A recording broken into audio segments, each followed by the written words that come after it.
ডান দিকে একটা জিপ আমাকে ওভারটেক করছে। একবার দেখে রাখুন, কারণ রাস্তায় বেশ কয়েকবার মোলাকাত হবে ওদের সঙ্গে, আর সেই সঙ্গে হবে মনে থাকার মতো কিছু ঘটনা। নমস্কার, আমি সঞ্জু সুর, আর আপনারা দেখছেন আমার ইউটিউব চ্যানেল জাস্ট ট্রাভেল ভোড়াই। আমার সোলো রাজস্থান বাইক ট্রিপ চলছে।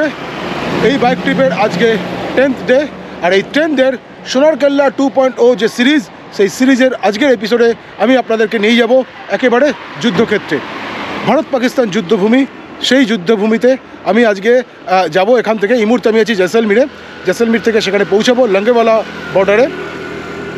এই লঙ্গেওয়ালা ভারতের সাথে পাকিস্তানের যুদ্ধের কিছু তথ্য, ছবি আমি চেষ্টা করব সেটা আপনাদের সঙ্গে শেয়ার করতে, এবং তার সঙ্গে সঙ্গে অবশ্যই আরও একটি জায়গা আছে, সেই জায়গাতেও আমি যাব। তবে প্রথমে লঙ্গেওয়ালা চেকপোস্ট, ভারত পাকিস্তান বর্ডার। তাহলে চলুন আর দেরি না করে বেরিয়ে পড়া যাক। पेट्रोलिंग होती होगी ना इधर, तो गाड़ी चला के लेके जाते होंगे अपनी ऑफ रोडिंग व्हीकल जो भी होता है। ये सब आ गया है सब। और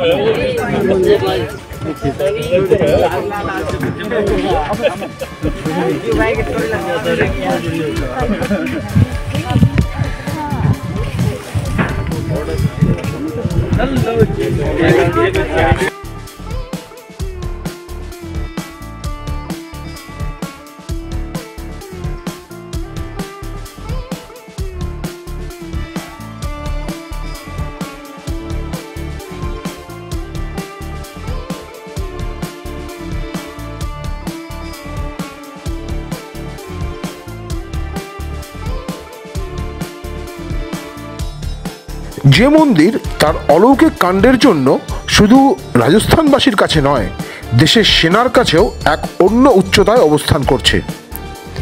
হ্যাঁ, অনেকেই হয়তো আপনারা আন্দাজ করতে পারছেন, আমি চলেছি তানত মাতা মন্দির দর্শনে।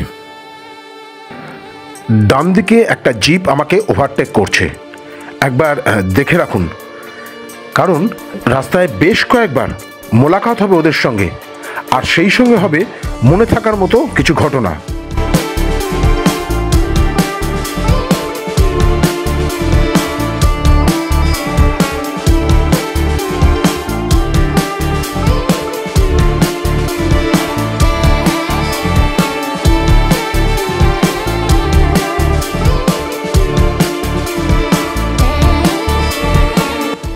জয়সলমীর শহর ছেড়ে পশ্চিম দিকে 68 নম্বর জাতীয় সড়ক ধরে চলেছি। যখন জয়সলমীর থেকে বেরিয়েছিলাম তখন আপনারা দেখেছেন যে আকাশ ছিল পরিষ্কার, কিন্তু শহর ছেড়ে মাত্র 7 কি 8 কিলোমিটার এগিয়ে আসার পর এখন দেখুন আকাশের কি অবস্থা। চারিদিক ঘন কুয়াশায় ঢাকা।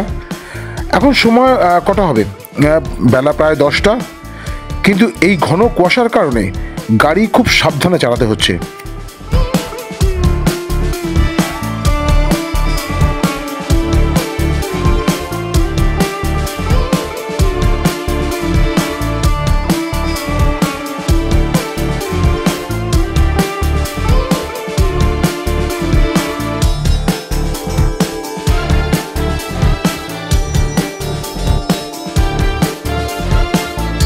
কুয়াশার সঙ্গে দোসর হচ্ছে প্রবল ঠান্ডা। আপনারা কতটা বুঝতে পারছেন জানি না, কিন্তু আমার হেলমেটের ভাইজারে মাঝে মাঝেই বরফের মতো জমে যাচ্ছে, এমনকি ক্যামেরার লেন্সেও বোধহয় কুয়াশা জমাট বাঁধছে।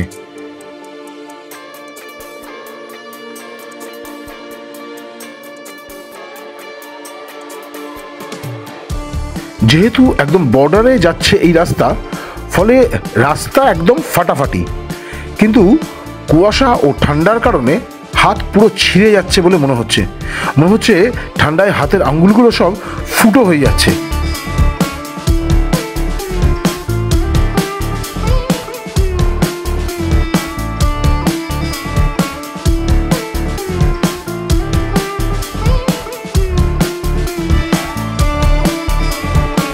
জয়সলমীর থেকে বেরোনোর পর টানা প্রায় ঘন্টা দেড়েক চালিয়েছি।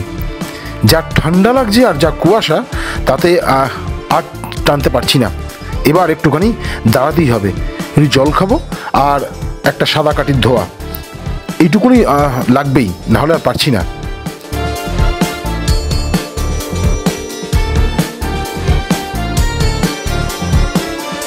আপনারা বুঝতে পারছেন কিনা জানি না, দেখুন মোবাইল হোল্ডারের উপর জল জমে গেছে।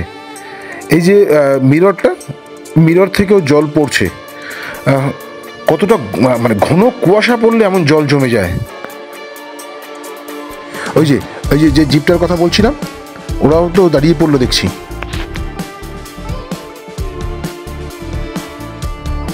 হাতের আর কিছু আছে বলে মনে হচ্ছে না। এমন ঠান্ডা আমার পাহাড়ি এলাকায় ঘুরতে গিয়েও হয়নি।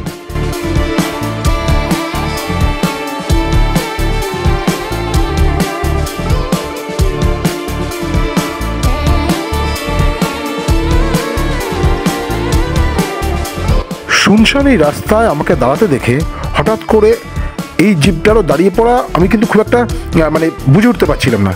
তারপরে দেখলাম জিপটা থেকে কয়েকজন নেমে আসলেন, মানে বাচ্চা বুড়ো সব মিলিয়ে আর কি। এই যে এনারা আসছেন উত্তর রাজস্থানের গঙ্গানগর এলাকা থেকে। এনারাও যাচ্ছেন তানত মাতা মন্দিরে।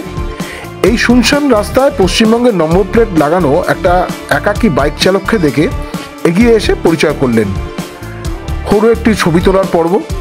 এইভাবে বিদেশ বিভুঁইয়ে কিছু অচেনা মানুষের সঙ্গে পরিচয় হওয়াটা কিন্তু আমার বেশ লাগে, বিশেষ করে তারা যদি আপনার সাহসের প্রশংসা করে। জেসলমের শহর থেকে বেরোনোর পর এত কুয়াশা থাকলেও মাত্র একটা বোধহয় পিট স্টপ নিয়েছিলাম, যেটা একটু আগে দেখলেন আপনারা। তারপরে আমি ইতিমধ্যেই আমি পৌঁছে গিয়েছি আমার আজকের ডেস্টিনেশন তানত মাতা মন্দির। ওই যে সামনে তানত মাতা মন্দির, কিন্তু তার আগে এই যে ডান দিকে যে রাস্তাটা দেখছেন, এটাতে কিছুক্ষণ পরে আমি যাব। সেটাও আজকের এপিসোডে আপনারা দেখতে পাবেন। এটাকে বলা হয় যে বর্ডার আউটপোস্ট 609, এমন কিছু একটা বিষয় আছে। আমি সেই গল্প পরে আসছি। আগে চলুন একেবারে তানত মাতা মন্দিরে যাই, মন্দিরে তানত মাতাকে দর্শন করি, তারপরে পরের বিষয়টা পরে আমার এপিসোডের পরের দিকে আপনাদের জানাচ্ছি। আগে অলৌকিক তানত মাতা মন্দির দর্শন করে নিই।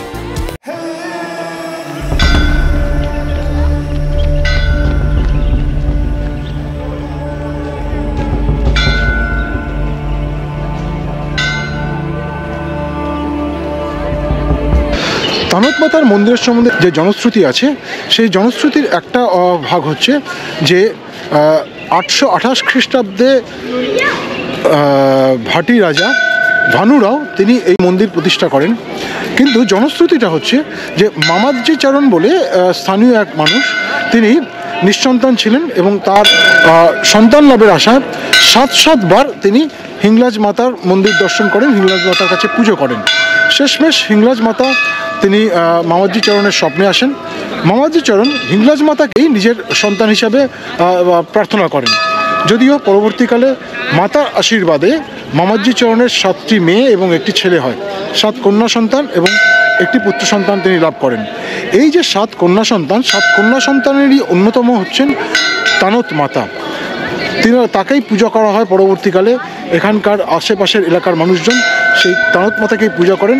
আরেকটা নাম হচ্ছে আভার মাতা। তার সঙ্গে সঙ্গে তানত মাতা, অধিক পরিচিত তানত মাতা নাম। সেই তানত মাতার মন্দির হচ্ছে এটা হচ্ছে একটা জনশ্রুতি। আরেকটা বিষয় আছে, সেটা হচ্ছে আরও অনেক বেশি আমাদের ভারতবর্ষের সিকিউরিটির দিক দিয়ে ভারতবর্ষের সেনাবাহিনীর কথা মাথায় রাখলে এর দ্বিতীয় যে জনশ্রুতি আছে সেটাও কিন্তু বলেনি। সেটা জনশ্রুতি বলার থেকে বরং বা ঐতিহাসিক সত্য বা তথ্য সেটা বলে অনেক বেশি ঠিক হবে।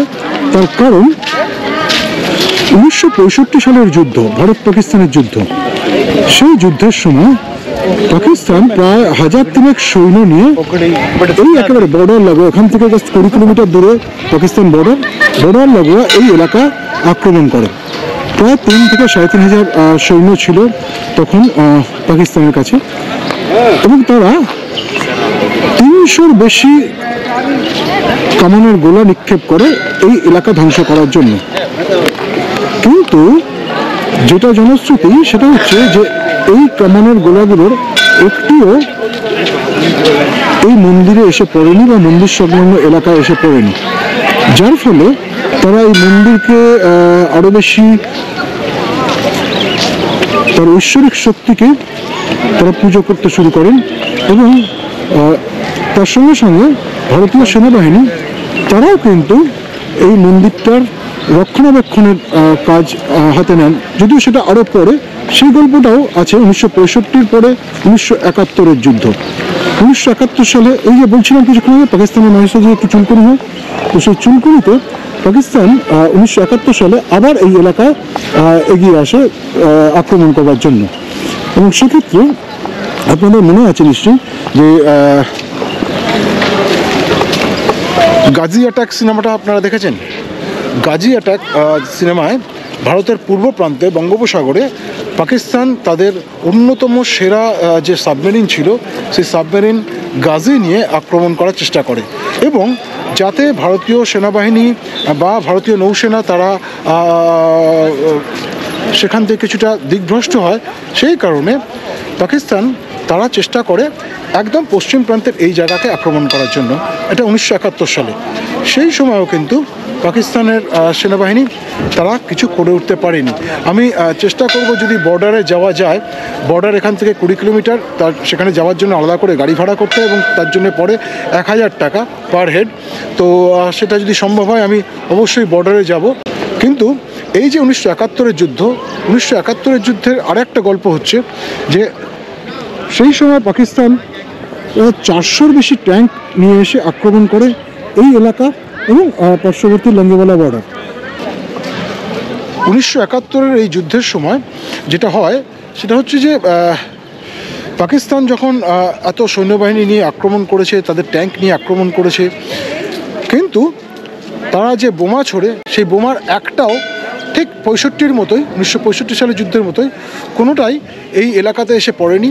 হয় সেটা লক্ষ্যভ্রষ্ট হয়েছে অথবা মরুভূমির মধ্যে গিয়ে পড়েছে।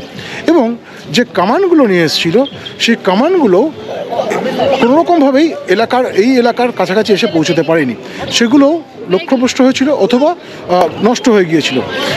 এবং ভারতীয় সেনার যেহেতু দৃঢ়পূর্বক তাদেরকে সেই পাকিস্তানি সেনাকে আক্রমণের জবাব দিয়েছিল, সমুচিত জবাব দিয়েছিল, তাতে করে পাকিস্তানের সেনারা পালিয়ে যেতে বাধ্য হয়, যে গল্পটা লঙ্গেওয়ালাতেও আছে। এবং সেই কারণে অনেকে বলেন যে, এমনকি সেনাবাহিনীর মানুষজন অনেকে মনে করেন যে সম্ভবত তানত মাতার যে বর বা তানত মাতাই এই কাণ্ডগুলো ঘটিয়েছেন। না হলে এত কাছ থেকে বোমা নিক্ষেপ করে, কামানের বোমা নিক্ষেপ করার পরেও সেই বোমা এই মন্দির চত্বরে এসে পড়লো না, মন্দিরের আশেপাশে এলাকাতে এসে পড়লো না, সাধারণ মানুষের কোনো ক্ষতি হলো না, সেটা কিন্তু একটা বড় অন্ততপক্ষে এখানকার স্থানীয় মানুষজন এবং সেনাবাহিনী তারা কিন্তু সেটাই মনে করেন যে তানত মাতার কারণেই এই জিনিসটা হয়েছে। এবং এর ফলে যেটা হয় সেটা হচ্ছে যে এখানে একটা ভারতীয় সেনাবাহিনী তারা এই এলাকার সম্পূর্ণ রক্ষণাবেক্ষণের দায়িত্ব হাতে নিয়ে নেন, কারণ তারা মনে করেন যে তানত মাতা সেই সময় ভারতীয় সেনাদের রক্ষা করেছিলেন এবং সেই কারণেই এখানকার সম্পূর্ণ দায়িত্বভার এখন ভারতীয় সেনার হাতে। 1971 সালের যুদ্ধের পর থেকেই সেটা কিন্তু করা হয়েছে। এবং এখানে একটা ওয়ার স্ট্যাচু বলা যেতে পারে, মেমোরিয়াল স্ট্যাচু, সেইটা করা হয়েছে তানত মাতার কথা মাথায় রেখে। এবং যেটাকে বলা হচ্ছে আমার সামনে সেটা রয়েছে তানত ভিক্টরি পিলার। তানত ভিক্টরি পিলার সেটা হচ্ছে এই জায়গাটাতে তৈরি করা হয়েছে। এবং আপনারা জানলে আশ্চর্য হবেন যে ভারতবর্ষের খুব একটা বেশি মন্দির নেই যে মন্দিরের রক্ষণাবেক্ষণ দেখভাল করার সব কাজ ভারতীয় সেনাবাহিনী করে। তেমনই যেমন আমরা সিকিমে দেখেছি, সিকিমে বাবা হরভজন সিংয়ের মন্দির আছে, ঠিক তেমনিভাবে এই ভারতের একেবারে পশ্চিম প্রান্তে এই মন্দিরটাও তার রক্ষণাবেক্ষণ কিন্তু করে ভারতীয় সেনাবাহিনী।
রাজস্থানের বিভিন্ন অংশ থেকে, বিভিন্ন জেলা থেকে, উত্তর রাজস্থান, পূর্ব রাজস্থান, পশ্চিম রাজস্থান, দক্ষিণ রাজস্থান, অর্থাৎ রাজস্থানের বিভিন্ন জায়গা থেকে প্রচুর পরিমাণে মানুষ আসেন এই তানত মাতার মন্দিরে পুজো দিতে এবং তাদের মনস্কামনা যাতে পূর্ণ হয় সেই কারণে এখানে বিভিন্ন যে কাপড় রয়েছে, পুজোর যে কাপড়, সেগুলো এখানে বেঁধে যান।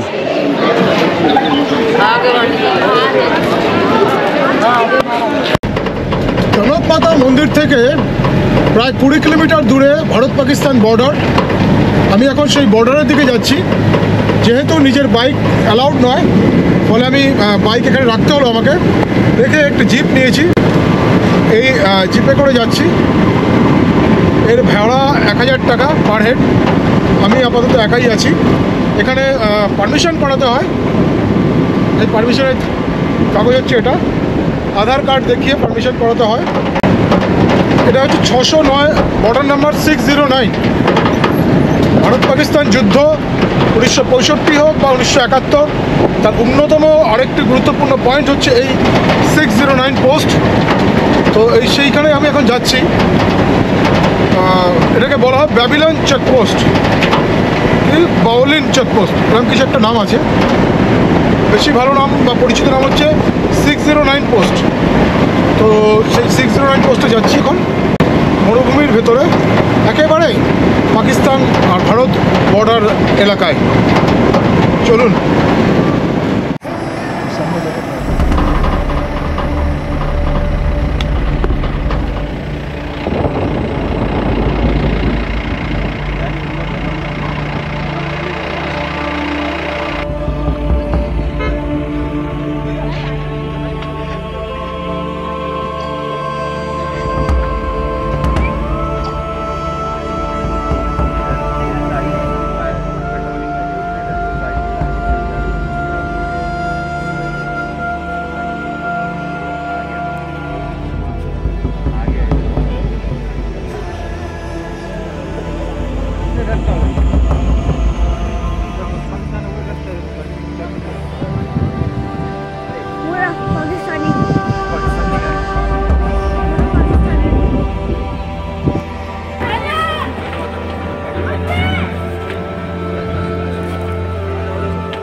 সামনের যে সাদা বিল্ডিংটা দেখা যাচ্ছে, সাদা বিল্ডিংটার উপরে কিন্তু ওটা পাকিস্তানি চেকপোস্ট। সেখান থেকে পাকিস্তানি পতাকা, আমি জানি না কতটা আসছে, মোবাইল জুম করে ছবিটা তুলছি, কতটা আসছে জানি না, পাকিস্তানি পতাকা ওখানটায় উঠছে। আর ভারতের পতাকা, ভারতের চেকপোস্টের যে বিল্ডিংটা আছে সেটা এই সামনে, এই যে 609। এর ভেতরে দূরে দেখা যাচ্ছে, আমি জানি না এটা ছবিটা আসবে কিনা,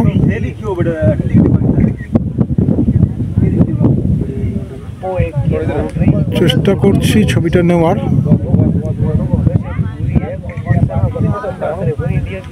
সাদা রঙের একটা জিনিস দেখা যাচ্ছে, সাদা লেখা রয়েছে 609 ইন্ডিয়া। এই 609 ইন্ডিয়াটা হচ্ছে, এ পাশটা হচ্ছে ভারত, ওর ও পাশটা হচ্ছে পাকিস্তান। আর মাঝখানের এই পোর্শনটা, অর্থাৎ এই যে ফেন্সিং আছে, ফেন্সিংয়ের মাঝখানের পোর্শনটা কিন্তু 0 লাইন বা নোম্যান্স ল্যান্ড যেটাকে বলে, এক্স্যাক্টলি নোম্যান্স ল্যান্ড। না ওটা পাকিস্তানের, না এই জায়গাটা ভারতের। ভারতের দিকে এই পুরো বর্ডার এরিয়া, তার সিকিউরিটির দায়িত্বে থাকে বিএসএফ, বর্ডার সিকিউরিটি ফোর্স। আর পাকিস্তানের দিকে থাকে হচ্ছে রেঞ্জার্স, তারা ওদের বর্ডার সিকিউর করে। আপনারা যদি জয়সলমের থেকে আসেন তানত মাতা দেখতে, তানত মাতার মন্দির দর্শন করতে, তাহলে অবশ্যই তার সঙ্গে সঙ্গে এই 609 যে আউটপোস্ট আছে ভারত পাকিস্তান বর্ডারে, সেই বর্ডার আউটপোস্ট অবশ্যই আসবেন, এসে দেখে যাবেন। এক্ষেত্রে একটা জিনিস বলে রাখি, সেটা হচ্ছে যে আগেই যেটা বলেছিলাম একবার, নিজের বাইক হলে আপনারা তানত মাতা মন্দির পর্যন্ত বাইক নিয়ে আসতে পারবেন, তারপরে আর আসতে পারবেন না, এই বর্ডার আউটপোস্টের দিকে আসতে পারবেন না। সেক্ষেত্রে আপনাদের লোকাল যারা গাড়ি আছে তাদের কাছ থেকে গাড়ি বুক করতে হবে, পার হেড 1000 টাকা করে নেবে। আর আদারওয়াইজ আপনি যদি জয়সলমের থেকে নিজেদের কোনো গাড়ি নিয়ে আসেন, কার নিয়ে আসেন, সেক্ষেত্রে ওই তানত মাতা মন্দিরের সামনে সেখান থেকে পারমিশন দেওয়া হয়। পারমিশন নিজের ড্রাইভিং লাইসেন্স দেখিয়ে বা যে ড্রাইভারকে হায়ার করেছেন তার ড্রাইভিং লাইসেন্স দেখিয়ে, আধার কার্ড দেখিয়ে আপনারা এখানে চলে আসতে পারবেন। সেক্ষেত্রে তো কোনো সমস্যা নেই, ওই গাড়ি নিয়ে আপনারা চলে আসতে পারবেন। আর হ্যাঁ, আরেকটা বিষয়, অনেকে বলে যে খাবার জলের বোতল নাকি নিয়ে আসা যায় না। আপনি যদি গাড়ি নিয়ে আসেন তাহলে অবশ্যই খাবার জলের বোতল নিয়ে আসতে পারবেন, কোনো অসুবিধা নেই। আর বাপরে, আর ছবি তোলার ক্ষেত্রে কোনো বাধা নেই। আমি তো গোপ্রোতে ছবি তুলেছি, মোবাইলেও ছবি তুলেছি বেশ কিছু। তবে তার আগে একবার জিজ্ঞেস করে নেওয়া ভালো, বিএসএফের জওয়ান যারা থাকেন তাদেরকে একবার পারমিশন নিয়ে নেবেন। কখনো কখনো তারা হয়তো ছবি তুলতে দেন না, আবার কখনো সেটা দেওয়া হয়, সময় অনুযায়ী এই বিষয়টা চলে। ফলে তাদের কাছ থেকে একবার পারমিশন নিয়ে নেওয়া ভালো। মূলত এটা ভারত আর পাকিস্তানের ইন্টারন্যাশনাল বর্ডার, আন্তর্জাতিক সীমানা। সেই সীমানা 609 বর্ডার আউটপোস্ট। মূলত এইখানে যে ফেন্সিংটা আপনারা দেখবেন, সেই ফেন্সিংটা কিন্তু ভারতের একেবারে গুজরাট থেকে শুরু হয়েছে, জম্মু পর্যন্ত রয়েছে, যেটা একটু আগেই বললাম যে লাইন অফ অ্যাকচুয়াল কন্ট্রোল, এটাই ইন্টারন্যাশনাল বর্ডার। আর কাশ্মীরে তো রয়েছেই আমাদের কন্ট্রোভার্সিয়াল জায়গা, পাকিস্তান অকুপাই করে রেখে দিয়েছে। চেষ্টা চলছে সেটাকে আবার ভারতের মধ্যে নিয়ে আসার। জয় হিন্দ, দেখে রাহেঙ্গে। যাই হোক, আমার এই তানতের ভ্রমণের ভিডিও আমি এখানে শেষ করছি। এরপরে যাব লঙ্গেওয়ালা। এই পুরোটাই একটা গল্পের মধ্যে পড়ে, তবু আমি লঙ্গেওয়ালা আলাদা আরেকটা শ্যুট করব। সেই শ্যুটটা আমি আলাদা একটা এপিসোডে রাখবো, তার কারণ একসঙ্গে এটা অনেক বড় হয়ে যাবে না হলে। যাই হোক, পরের এপিসোডের জন্য অবশ্যই আপনাদের নজর থাকুক আমার ইউটিউব চ্যানেল জাস্ট ট্রাভেল ভোড়াইতে। আর আমি বলবো যে প্লিজ একবার সাবস্ক্রাইব করুন। আমি চেষ্টা করছি, নিজে যেহেতু একা বেরিয়েছি সেই সোনারপুর থেকে, বাইক নিয়ে এসেছি, এতদূর ঘুরছি, না আমি বলবো না যে কষ্ট করে আপনাদের জন্য ছবি তুলছি, আমার নিজের ভালো লাগছে তাই আমি করছি, নিজে ঘুরে দেখছি এবং তার সঙ্গে সঙ্গে ছবি করে সেগুলো আপনাদের সামনে আমি তুলে ধরবার চেষ্টা করছি। আশা করি ভালো লাগছে, নাহলে এতক্ষণ আমার সঙ্গে থাকতেন না। যাই হোক, একটু চ্যানেলটা সাবস্ক্রাইব করবেন, নিজের বন্ধুবান্ধবদের বলবেন যাতে চ্যানেলটা সাবস্ক্রাইব করে, তাহলে আমার কিছুটা সুবিধা হবে। আমি বারবার করে এই কথাটা বলছি আমার প্রত্যেকটা এপিসোডে। এখান থেকে তাহলে বিদায় নিই, পরের এপিসোডে দেখা হচ্ছে লঙ্গেওয়ালা বর্ডারে, ভারত পাক যুদ্ধ 1965-1971। যদিও এই তানত ওই যুদ্ধের সঙ্গে জড়িত রয়েছে, কিন্তু ওটা আলাদা একটা গল্প আছে, আমি ওইখানে গিয়ে বলছি লঙ্গেওয়ালা বর্ডারে। চলুন, টাটা, বাই।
নমস্কার, আমি সঞ্জু সুর আর আপনারা দেখছেন আমার ইউটিউব চ্যানেল জাস্ট ট্রাভেল ভোড়াই।